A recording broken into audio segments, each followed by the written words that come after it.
welcome to the Earth Feels podcast. I'm Rose. And I'm Christine.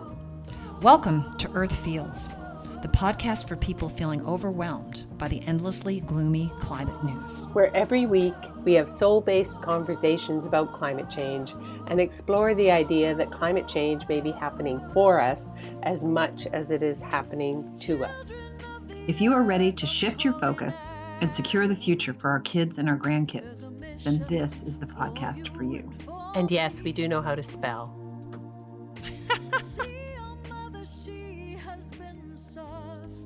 Today's topic, how do we begin the climate conversation? It's natural to avoid uncomfortable conversations. I think we can all agree on that. I agree. And this is probably one of the most uncomfortable conversations there is out there. I mean, statistics show that 59% of people never talk to their friends or family about climate. So Wow. how do we unfreeze ourselves? How do we get the conversation going? Because obviously we can't solve a problem if we're not talking about it. So I wanted to learn a little bit more about your door knocking journey, Christine. Would you speak to that? That's kind of shock therapy in a way, because I've never door knocked ever in my life.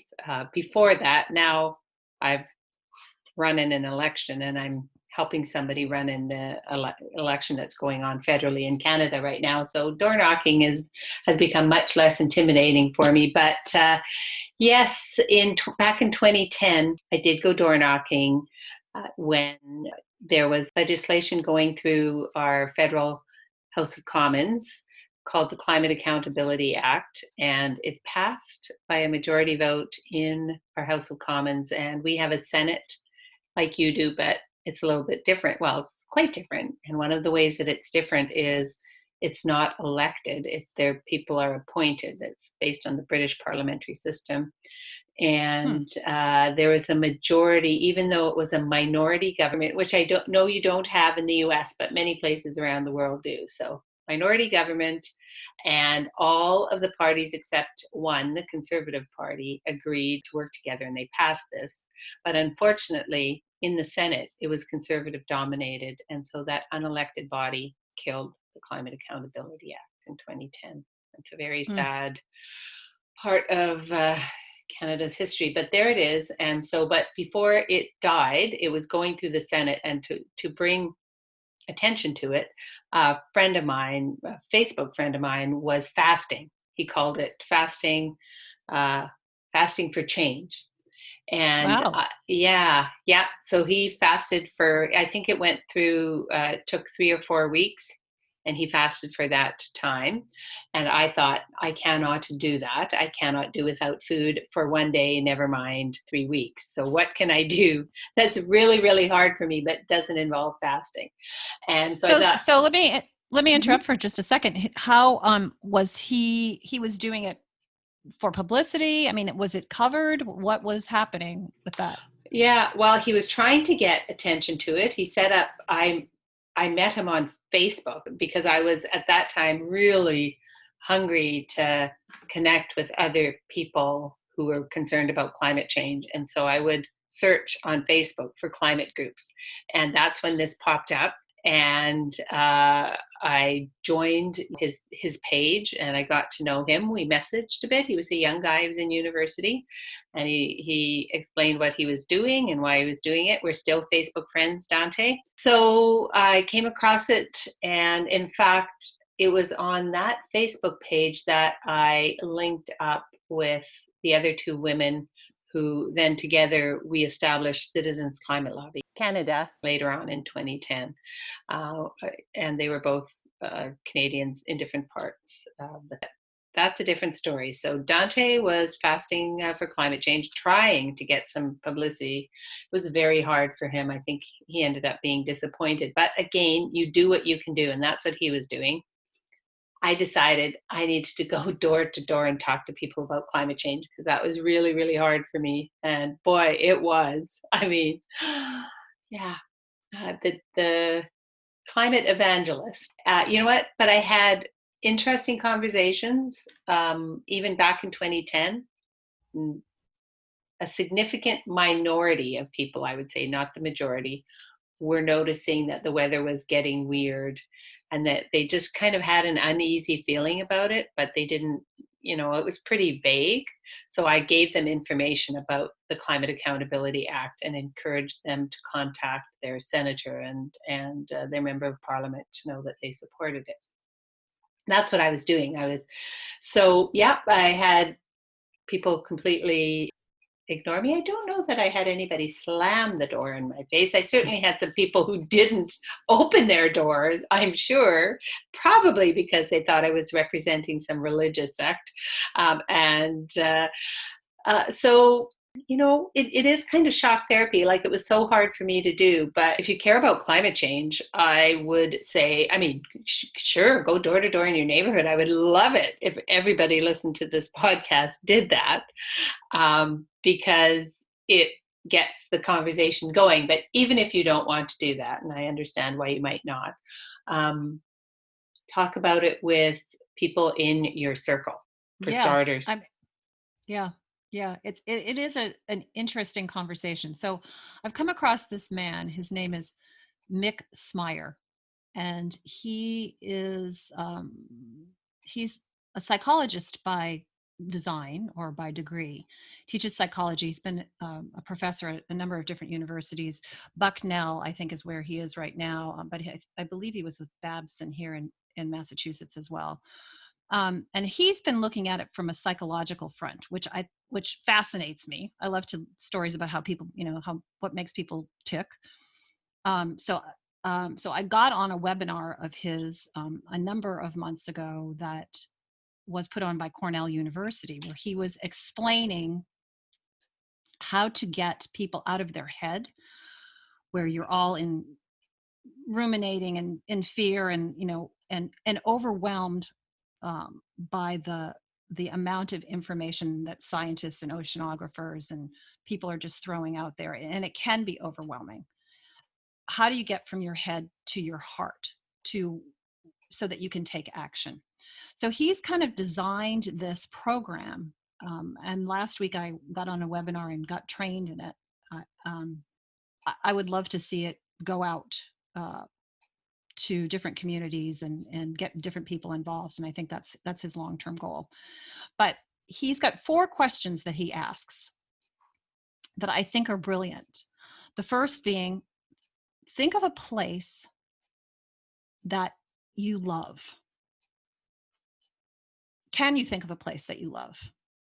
And I think for all of us, that's a given, right? We all have some place that makes us feel like it's our happy place. It's our place to go in nature. Maybe it's a place that you first took your child the first time they went swimming, or the place you grew up, or wherever it is. But I think we all have a place that's near and dear to our heart. So then the second question he asks is, what do you think that place will look like in 10 to 20 years? Because of how will it change? How will it change because of climate? What do you think will be the effects of your happy place in 10 to 20 years? And that really kind of deflates the sail a little bit, right? And then he says, the third question is, what would you like that place to look like 50 years from now? And I think without hesitation, we can all say, well, we want it to at least be as nice as it is now, if not better, right? Like, I live here on Cape Cod. I look around and I think, will my neighborhood even be here 20 years from now? I don't know. I mean, we're at sea level. I see the beach eroding every year. And then the fourth question is, what's one step that you can take today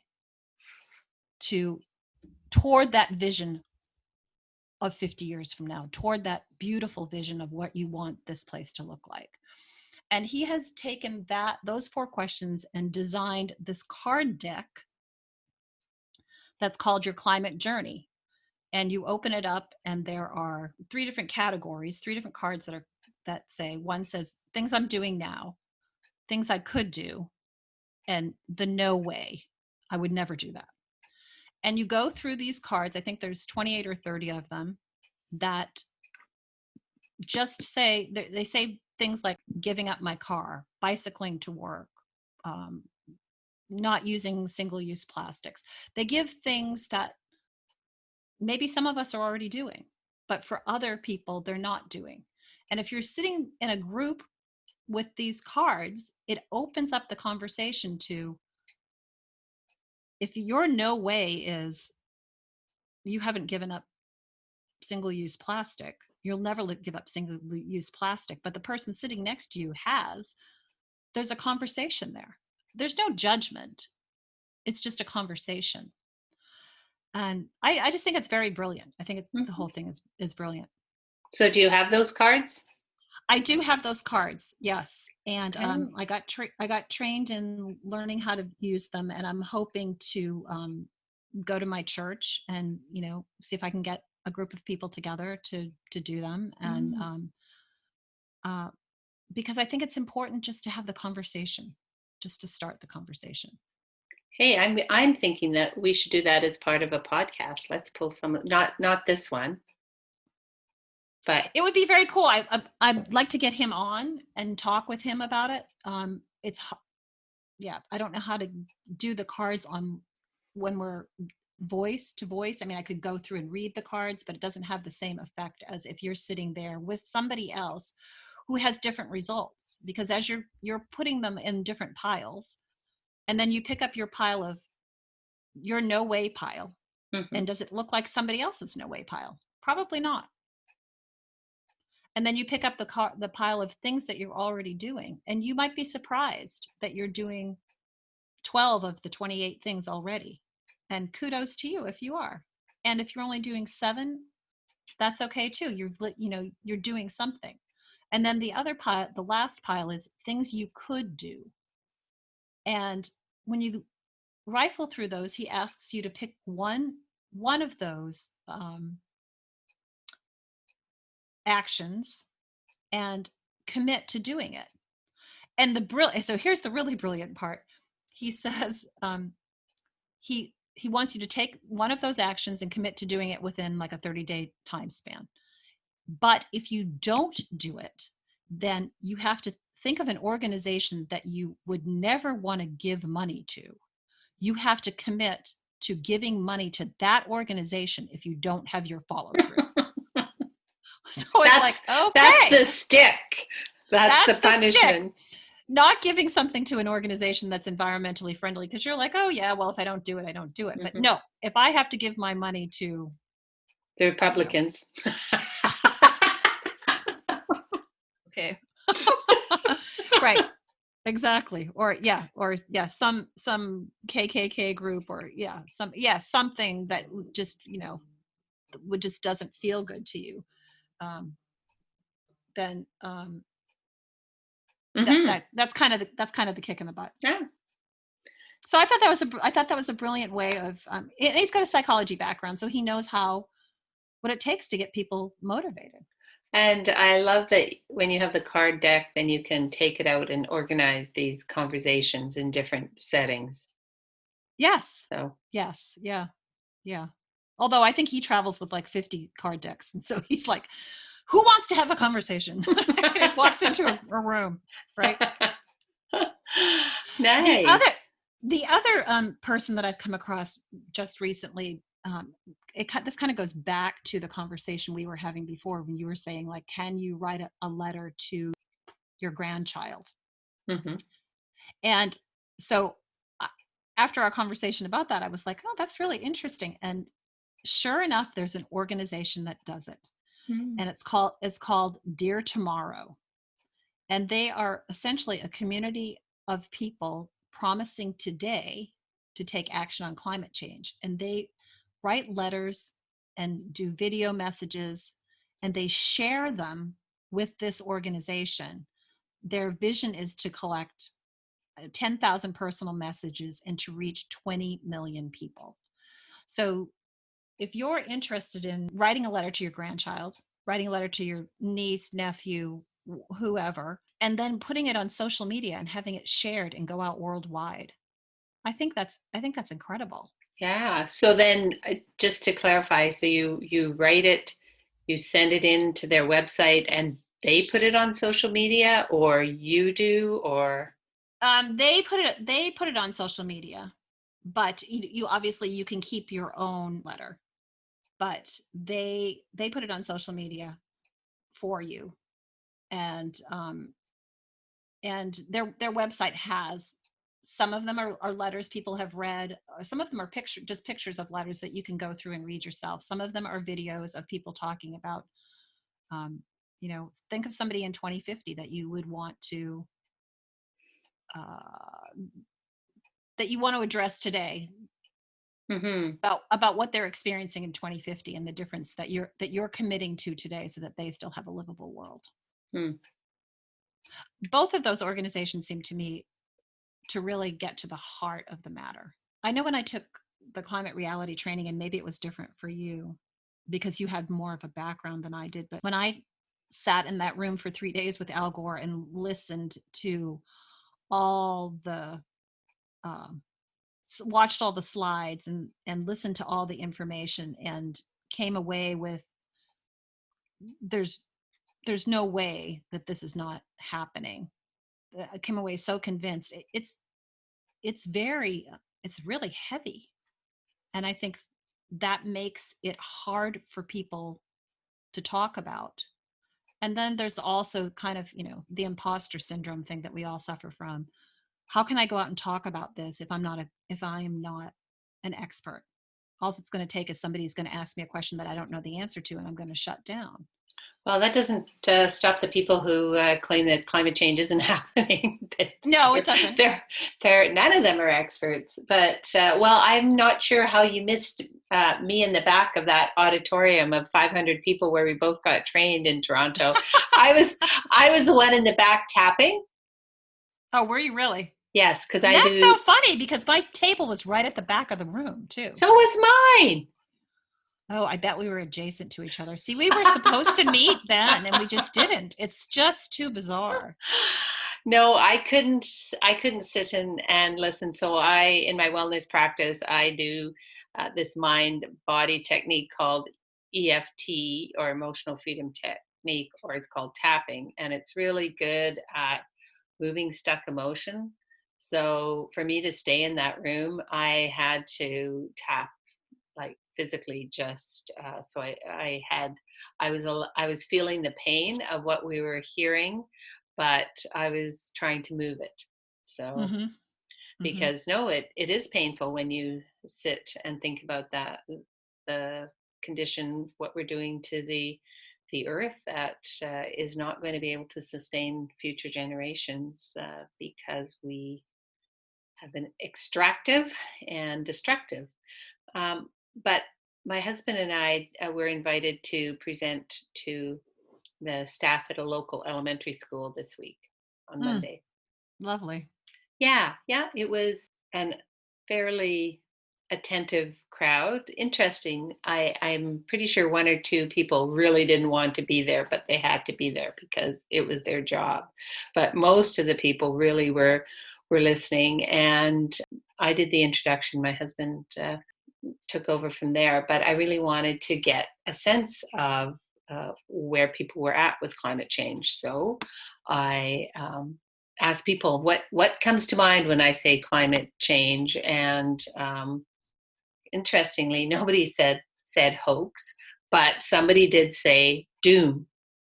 And this particular teacher just said, like, food shortages, rising sea levels. Like, she knows this.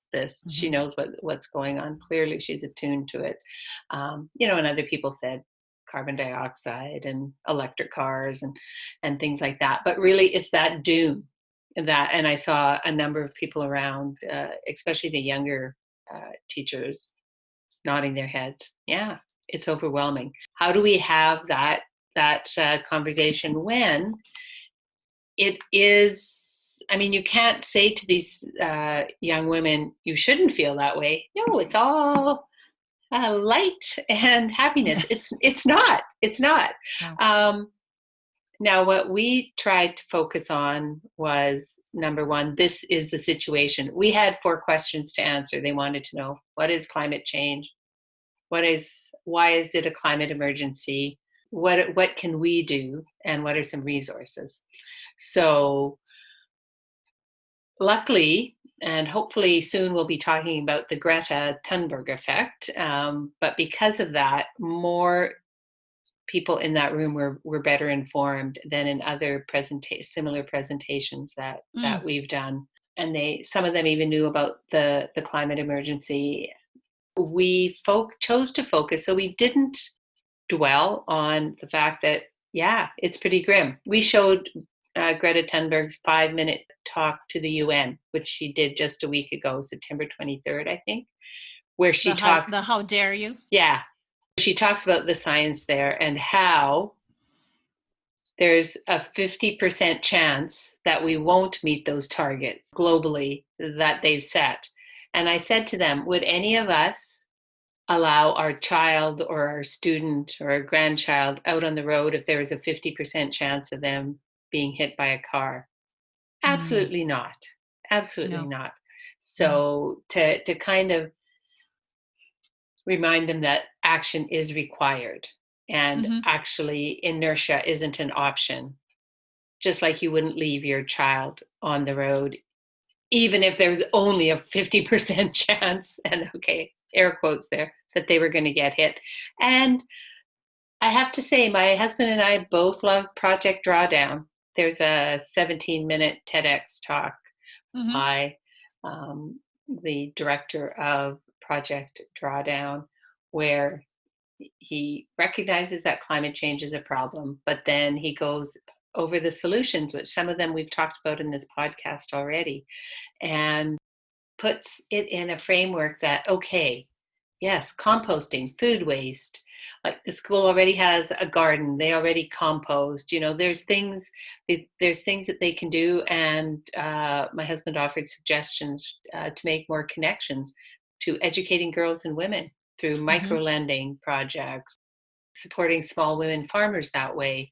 He didn't just talk about micro-lending, but that's one of them, the ways that you can innovate. And students, elementary kids, love to have something really concrete to work on. We all do. Well, I think that's true. I think that's the bugaboo here is that we all want to know that we can do something.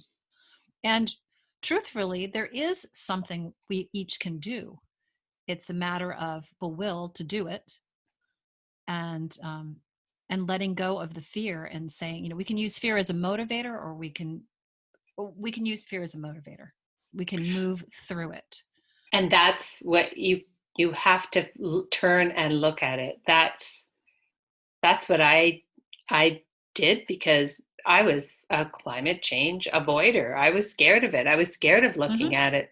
But what I didn't realize would happen when and 59% of the population. Yeah, exactly. What I didn't realize would happen when I turned, and I didn't only look at it. Maybe this is my nature. I devoted myself to addressing it.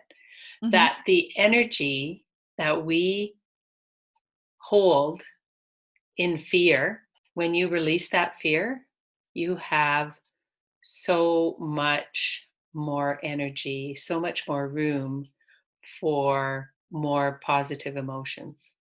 Fear is the enemy. The only thing we have to fear is fear itself. There you go. That was FDR. It was Franklin Delano Roosevelt. Thank you.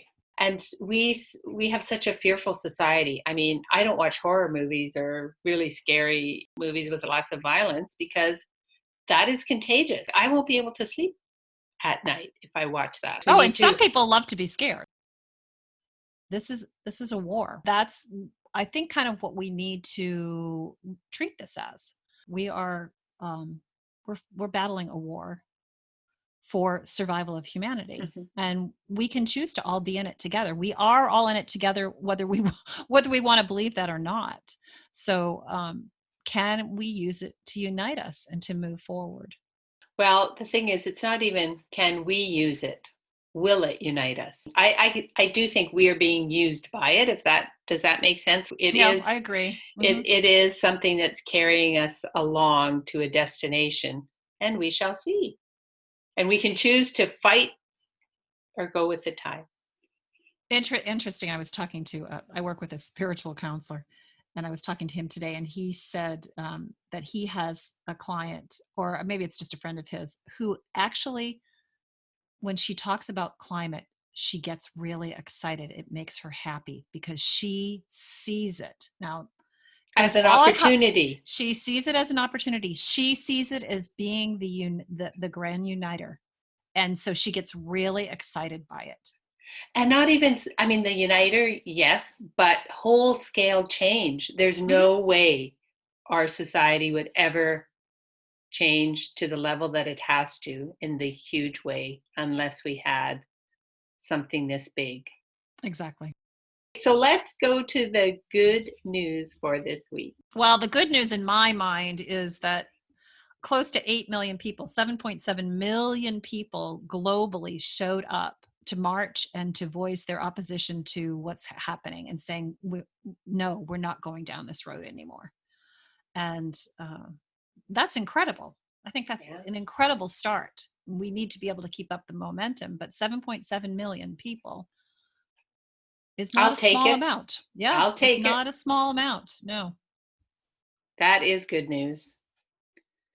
And our action. So our action tip, I would love to see other people go to Graying Green or Dear Tomorrow, either one of those sites, and look at ways that you can start a conversation. Graying Green is the company that Mick Smyer started with the climate. What's your climate journey cards? You can order the cards through him.